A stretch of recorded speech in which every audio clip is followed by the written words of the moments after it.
એક કેશુ કાકા, કેશુ કાકા એકવાર હું નીકળ્યો ને તો રોડમાં છે એ ઘર પાસે થોડેક આગે રસ્તામાંથી પડેલા, પણ લોહી લુહાણ થઈ ગયેલા ને ડુગડા ફાટી ગયેલા ને મને કીધું, અરે કેશુ કાકા તમારી આવી દશા આ કોણે કર્યું? તમારા કાકી કે. અરે મેં કીધું તમને ઘરે પહોંચાડી દઉં તો મને કે હાવ મરાવી નાખવા તમારે? ઘરેથી તો આ દશા કરી છે એટલે મેં પૂછ્યું ભાઈ કોણે આવી દશા કરી કે તમારા કાકી. અરે પણ મેં કીધું એ તો મહિલા મંડળ હારે સિદ્ધપુરની યાત્રાએ ગયા હતા ને. તો કેશુ કાકા કે મને એમ હતું એમ. અને ઘણી મનોરમામાં એક અમારે, હવે એ નિરાશાવાદી ઘણા માણસો હોય છે અને ઘણા આશાવાદી હોય. મનોરમામાં તો એટલી હદે નિરાશાવાદી કે એના દીકરાના લગ્નમાં અમે જાન લઈને જતા હતા તોય એને પૂછ્યું કે હાલો જાન લઈને જઈશી પણ હાળા પરિણાવશે તો ખરા ને. હવે આની ક્યાં જઈને દલીલ કરવી કે કારણે શું કઈ રીતે સમજાવો? એ ઘણા અકોણા હોય.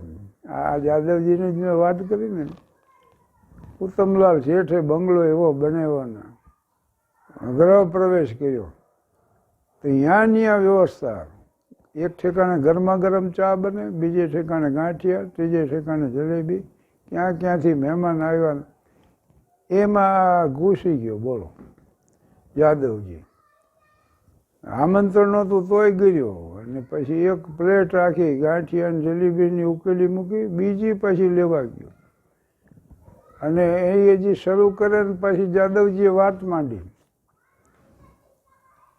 કે શેઠ મોટા માણસ છે ને એનો વ્યવહાર તો આખા ગામમાં ને દેશમાં છે ને ક્યાંથી મહેમાનો આવશે ને મોટો બંગલો બનાવ્યો. પણ છે ને એક વાત જરાક રહી ગઈ. તો વળી કોઈક પૂછે શું રહી ગયું? તો કે બીજું તો કાંઈ નહીં, પણ આ મરણું કોક દી થશે ને તો કૂટવામાં ફળિયું ટૂંકું પડશે. એ ચંપકલાલ સાંભળી ગયો શેઠનો હાળોનો, યાદવજીને ઉપાડીને એક લપડાક વરગાડી. ગાંઠિયા ને જલેબી તો ઉડીને બહાર પડ્યા, પણ હારે બે દાંતે બહાર પડ્યા. અને પછી હું અહીંયાથી નીકળ્યો ને મને ખબર પડી ઓલો મારતો હતો આને. મેં કીધું એલા ભાઈ શું કામ આને? પછી છોડાવ્યા મેં ને યાદવજીને કીધું ભાઈ શું કામ? હું એને લઈ જ ગયો બહાર. એટલે ચંપકને બીજા લઈ ગયા. મેં કીધું પેલા ભાઈ શું કામ આ થયું? તો કે હું સાચું કીધા વગર રહી નથી શકતો, માણસ સાચું સાંભળવા તૈયાર નથી. અરે પણ તને પૂછ્યું તો કોઈએ? એટલે ઇસ્લામ મજહબમાં તો એવું છે કે દર્દીને જોવા જાઓ ને તોય તમારે એને કહેવું એમ કે તમે જલ્દી સાજા થઈ જશો, પાછી તમારી ફરજ સંભાળી શકશો અને પાછી તંદુરસ્ત જીવન જીવી શકશો. તો મને એમ થયું કે આવી આમ સ્પષ્ટ સૂચના અને દેખીતું છે, પણ ઘણા એવા અકોણા હોય ને દર્દીને જોવા જાય. હવે હારે વનખંડી બે છોકરા હોય અને એવા નપાવટ હોય કે દર્દીની પથારીમાંથી હલગોટિયા ખાય એવા. આવા તોફાની બે છોકરા હારે હોય, એ વળી ચક્કર વક્કર ડોળાને ઘરે અંદર. અને દર્દીને માયોકાર્ડિયલ ઇન્ફાર્ક્શન થયું હોય, ડૉક્ટરે ના પાડી હોય કે ભાઈ વાત કરશો નહીં, વાત કરવાનો પરિશ્રમ લાગે છે માણસોને, પણ તોય આ બધી વાત દર્દી પાસે જ કરાવે.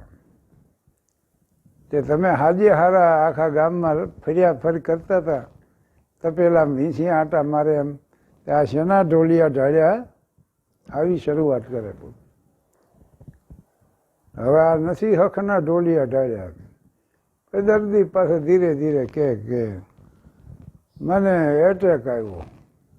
ના તો આમ પાછો ચમકી જાય. એમ શું વાત કરો? હા હું ન માનું. અરે પણ આવ્યો.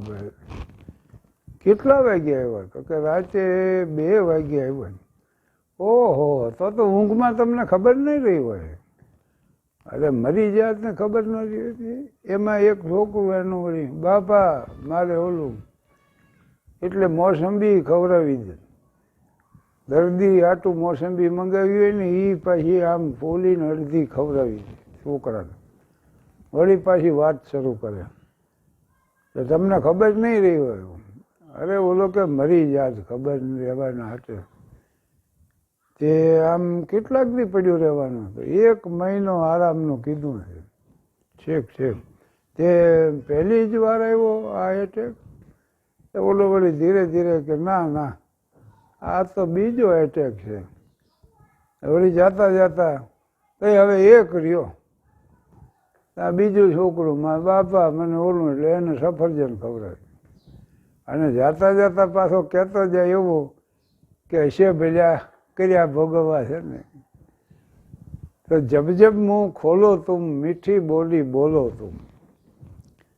કોયલડીને કાગ એનો વાને વર્તારો નહીં, પણ જીબલડીએ જવાબ કહી સાચું સોરઠીઓ બને.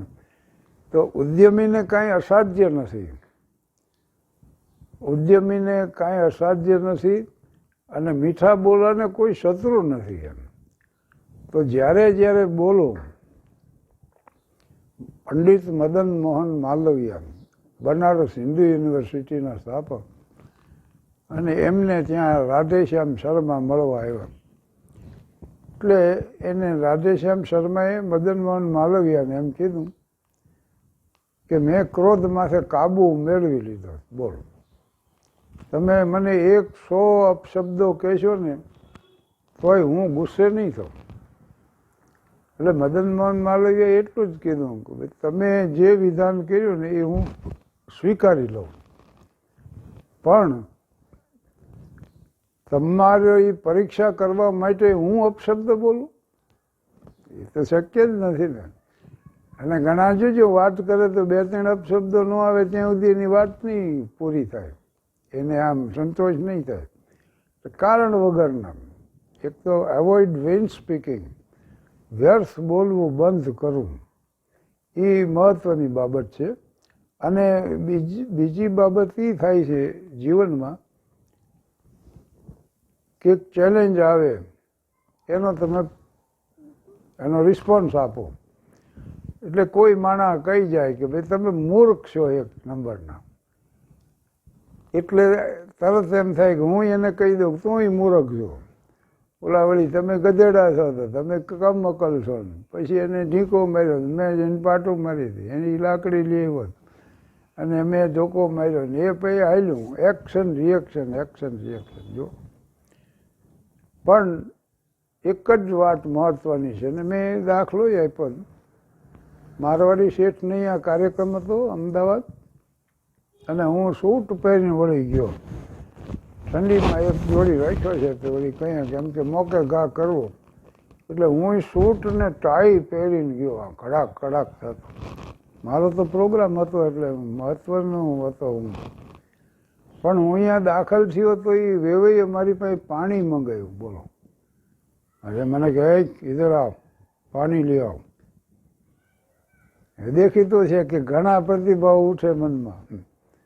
પણ મને ભગવાન મહાવીરની એક ફિલસૂફી યાદ આવી કે કોઈ પણ ઘટના જીવનમાં ઘટે ત્યારે એનો પ્રતિભાવ મનમાં જે ઉઠે એ વ્યક્ત કર્યા પહેલા એનું નિરીક્ષણ કરી લેવું માત્ર. અને એ મને યાદ આવ્યું એટલે હું તો કંઈ બોલ્યો જ નહીં. ત્યાં થયું એવું કે જેણે મારો કાર્યક્રમ રાખ્યો હતો એ વેવાઈએ જ આવ્યો અહીંયા, અને આમની હારે જ મારો પાછો પરિચય કરાયો કે આજના આપણા કલાકાર છે શાહબુદ્દીન રાઠોડ, અને પ્રસિદ્ધ હાસ્યકાર છે, નામને પરિચય બધો આપ્યો. પછી ઓલા બહુ શરમાણ, પણ મેં કીધું કાંઈ વાંધો નહીં, અને બહુ જ સારી રીતે પતી ગયું. પછી નાસ્તો હતો તો નાસ્તામાં વળી આપણે તો મેં તો આવું જોયેલું નહીં, પણ ખીરની અંદર જલેબી નાખીને ખાવાનું એવો નાસ્તો હતો. એટલે ખીરનું ભરી આવે વાસણ, એમાં જલેબી નાખે ને પછી ખાતા. હું જઈને લઈ આવ્યો, ખીર લઈ આવ્યો ને જલેબી નાખીને. મને તો એટલું બધું ખાટું લાગ્યું એવું મેં કહ્યું આવો નાસ્તો હોય તો મને કે ક્યાંથી લઈ આવ્યા? મેં કહ્યું હું આથી ખીર લીધી ને અહીંથી જલેબી. એ જલેબી બનાવવાનું ખીરું છે કે તમે જે લઈ આવ્યા એ. એટલે પછી વળી એને લાવી દીધું. બને છે આપણા જીવનમાં આવું, પણ ઘણીવાર આપણે આવું કહેતા નથી. મૂર્ખાઈ જ્યાં જ્યાં કરી હોય ને, અને તો know the ignorance it is an intelligence. માણસને પોતાની મૂર્ખાઈનો ખ્યાલ આવે ત્યારથી બુદ્ધિની શરૂઆત થાય. અને આવું મેં જોયું. એટલે વાત તો મારી એ હતી કે ચેલેન્જ અને રિસ્પોન્સ વચ્ચે એક ઇન્ટરવલ હોવો જોઈએ. કોઈ પણ ઘટના જીવનમાં ઘટે ને એનો પ્રતિભાવ આપતા પહેલાં એનું નિરીક્ષણ કરી લેવું. તો શું છે કે જૈનિઝમ મુજબ કર્મ નિર્જરા થઈ જાય, પછી પ્રતિભાવ આપવા પણ ન રહે. મોરારજીભાઈને મળવાનું થયું હતું મારે એકવાર. મેં એમાં જોયું હતું, સામાન્ય વાત મેં પૂછ્યું હતું એમને, જીવનનો આપનો ઉદ્દેશ શું? તો એને કીધું કે કદીએ નિરાશ ન થવું. વાક્ય તો આવું સામાન્ય, પણ એને વિચાર કરીને કીધું. એકવાર છે ને અહીં ચોટીલામાં પ્રવચન હતું મોરારજી દેસાઈનું, અને એક સ્કૂલ છે ને એની સામે એક ચોક જેવું છે ને, એ ઓટામાંથી એને પ્રવચન આપેલું. અને પછી પ્રશ્નોત્તરી રાખે. પણ જે પ્રશ્નો પૂછાય એ પ્રશ્નો તરત જવાબ નહોતા આપતા. આમ વિચાર કરી અને પછી રજૂઆત કરે. એટલે આવો ઇન્ટર જો પડી જાય તો કર્મ નિર્જરા થઈ જાય છે. તરત પ્રતિભાવ ન આપી દેવો, એમાં સાર્થકતા છે જીવનની. આભાર.